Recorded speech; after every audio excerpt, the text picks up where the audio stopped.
വേനൽമഴ അങ്ങനെ കനത്ത് വരികയാണ്. ഇന്ന് ജില്ലകളിൽ 9 ജില്ലകളിലാണ് യെല്ലോ അലർട്ട് പ്രഖ്യാപിച്ചിട്ടുള്ളത്. തിരുവനന്തപുരം, കൊല്ലം, പത്തനംതിട്ട, ആലപ്പുഴ, കോട്ടയം, ഇടുക്കി, എറണാകുളം, കണ്ണൂർ, കാസർഗോഡ് ജില്ലകളിലാണ് യെല്ലോ അലർട്ട് നിലനിൽക്കുന്നത്.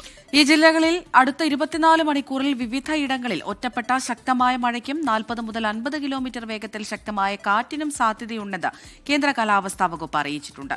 തിരുവനന്തപുരത്ത് നിന്ന് അജ്മൽ ദിരാർ, കോഴിക്കോട് നിന്ന് ദിലീഷ തിലകൻ എന്നിവർ വിവരങ്ങൾ നൽകാൻ അയച്ചിരുന്നുണ്ട്. ആദ്യം അജ്മലിലേക്കാണ്. Ajmal Dirar, good morning again. ഏതായാലും കാലവർഷം ഇത്തവണ നേരത്തെ എത്തുകയാണെന്ന് പറയുന്നുണ്ട്. അതേസമയം വേനൽ മഴ അതിശക്തമായി തുടരുന്നൊരു സാഹചര്യം കൂടിയാണ്. ഇങ്ങനെ ഏതൊക്കെ ജില്ലകളിലാണ് മുന്നറിയിപ്പുള്ളത്? ഗോകുൽ, ഒരിക്കൽ കൂടി ഗുഡ് മോർണിംഗ്. ഈ പറഞ്ഞതുപോലെ വേനൽമഴ സംസ്ഥാനത്ത് ശക്തമാകുന്നതിനിടെ ഇന്ന് 9 ജില്ലകളിൽ കേന്ദ്ര കാലാവസ്ഥാ വകുപ്പ് യെല്ലോ അലർട്ട് പ്രഖ്യാപിച്ചിട്ടുണ്ട്. തിരുവനന്തപുരം, കൊല്ലം, പത്തനംതിട്ട, ആലപ്പുഴ, കോട്ടയം, ഇടുക്കി, എറണാകുളം, കണ്ണൂർ, കാസർഗോഡ് ജില്ലകളിലാണ് കേന്ദ്ര കാലാവസ്ഥാ വകുപ്പിൻ്റെ യെല്ലോ അലർട്ട് നിലനിൽക്കുന്നത്. ഈ ജില്ലകളിൽ ഒറ്റപ്പെട്ട ശക്തമായ മഴയ്ക്കും അതോടൊപ്പം തന്നെ 40 മുതൽ 50 കിലോമീറ്റർ വരെ ശക്തമായ കാറ്റിനും സാധ്യത ഉണ്ടെന്നാണ് കേന്ദ്ര കാലാവസ്ഥാ വകുപ്പ് അറിയിക്കുന്നത്. കൂടാതെ തിരുവനന്തപുരം ജില്ലയിൽ അടുത്ത 3 മണിക്കൂർ ശക്തമായ മഴയ്ക്ക് സാധ്യത ഉള്ളതിനാൽ ഓറഞ്ച് അലർട്ട് കൂടി കേന്ദ്ര കാലാവസ്ഥാ വകുപ്പ് പ്രഖ്യാപിച്ചിട്ടുണ്ട്. ഈ വേനൽ മഴ ഇത്ര ശക്തമായി തുടരുകയും പലയിടങ്ങളിലും ഈ മഴക്കെടുതികൾ റിപ്പോർട്ട് ചെയ്യപ്പെടുകയും ചെയ്യുന്ന സാഹചര്യത്തിൽ ഉരുൾപൊട്ടലും മണ്ണിടിച്ചിലുമൊക്കെ സാധ്യതയുള്ള സ്ഥലങ്ങളിൽ അധികൃതരുടെ നിർദ്ദേശങ്ങൾ കൃത്യം പാലിക്കണമെന്നും ജാഗ്രതയോടെ അവിടങ്ങളിൽ നിന്നും മാറി താമസിക്കണമെന്നും സംസ്ഥാന ദുരന്ത നിവാരണ അതോറിറ്റി കൂടി അറിയിക്കുന്നുണ്ട്. അതുകൂടാതെ സംസ്ഥാനത്ത് ഇന്ന് കള്ളക്കടൽ പ്രതിഭാസത്തിന്റെ ഭാഗമായി ഈ കണ്ണൂർ, കാസർഗോഡ് തീരങ്ങളിൽ ശക്തമായ തിരമാലയ്ക്ക് സാധ്യത ഉള്ളതിനാൽ മത്സ്യബന്ധന തൊഴിലാളികളും തീരദേശവാസികളും ജാഗ്രതയോടെ ഇരിക്കണമെന്നും കേന്ദ്ര കാലാവസ്ഥാ വകുപ്പിന്റെ മുന്നറിയിപ്പുണ്ട്. അമൃത, ഗോകുൽ. ഇനി ദിലിഷ തിലകനാണ് ചേരുന്നത് കോഴിക്കോട് നിന്ന്. ദിലിഷ, വടക്കൻ കേരളത്തിന്റെ സാഹചര്യം ഈ കഴിഞ്ഞ ദിവസങ്ങളിലൊക്കെ ഈ കാറ്റിൽ വലിയ നാശനഷ്ടമുണ്ടായി, ഇടിമിന്നലേൽക്കുന്നു പലർക്കും.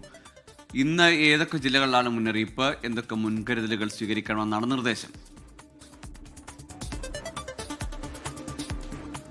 ഗോകുൽ പറഞ്ഞ പോലെ തന്നെയാണ്. കാരണം ഈ കാലവർഷം ശക്തി പ്രാപിക്കുന്നതിനും കാലവർഷം എത്തുന്നതിന് മുമ്പ് തന്നെ ഈ വടക്കൻ ജില്ലകളിലൊക്കെ അതിശക്തമായിട്ടുള്ള മഴയും വലിയ രീതിയിലുള്ള നാശനഷ്ടങ്ങളും കഴിഞ്ഞ ദിവസങ്ങളിലെല്ലാം തന്നെ റിപ്പോർട്ട് ചെയ്തു. അതിൽ കഴിഞ്ഞ ദിവസം 4 പേർക്കാണ് കോഴിക്കോട് താമരശ്ശേരിയിലും തിരുവമ്പാടിയിലുമായിട്ട് 4 പേർക്ക് ഇടിമിന്നലേൽക്കുകയും തിരുവമ്പാടിയിൽ ഒരാൾ മരിക്കുകയും ചെയ്തു. അതീവ ഗുരുതരമായിട്ടുള്ള സാഹചര്യമാണ്. ശക്തമായിട്ടുള്ള ഇടിമിന്നലായിരുന്നു ഉണ്ടായിരുന്നത്. മാത്രമല്ല ഈ പേരാമ്പ്രയിലെല്ലാം തന്നെ വലിയ രീതിയിലുള്ള കൃഷിനാശങ്ങളുണ്ടായി. അതുപോലെ തന്നെ മിന്നൽ ചുഴലിയിൽ നിരവധി വീടുകൾക്ക് കേടുപാടുകൾ സംഭവിച്ചു. കഴിഞ്ഞ ദിവസം നന്മണ്ടയിലും ഇത്തരത്തിൽ ഒരു കോൺക്രീറ്റ് വീടിന് മുകളിലേക്ക്, ഇന്നലെ രാത്രിയോട് കൂടിയാണ് സംഭവം, കോൺക്രീറ്റ് വീടിന് മുകളിലേക്ക് തെങ്ങ് കടപുഴകി വീണ വീട് പാടെ തകർന്നു. വീടിൻ്റെ ഉൾവശം പാടെ തകർന്ന നിലയിലാണ് ഉള്ളത്. നന്മണ്ട സ്വദേശിയായിട്ടുള്ള അമൃതവല്ലിയുടെ വീടിനാണ് ഇത്തരത്തിൽ കേടുപാടുകൾ സംഭവിച്ചത്.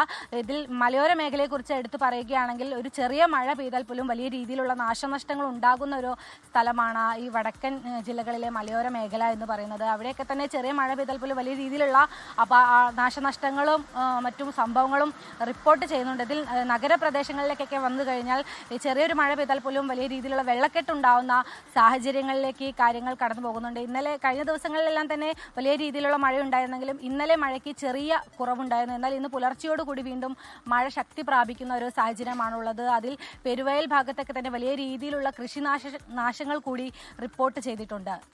ഗോകുൽ.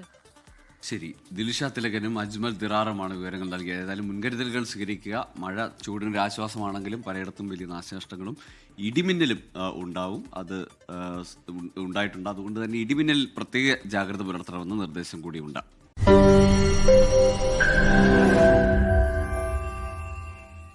ലോകത്തെവിടെയായാലും ഏത് സമയത്തും 24 വാർത്തകളും ഓഗ്മെന്റഡ് റിയാലിറ്റി പാക്കേജുകളും എക്സ്പ്ലെയിനറുകളും വിശദമായി കാണാൻ ഞങ്ങളുടെ യൂട്യൂബ് ചാനൽ നിങ്ങൾക്ക് സബ്സ്ക്രൈബ് ചെയ്യാം.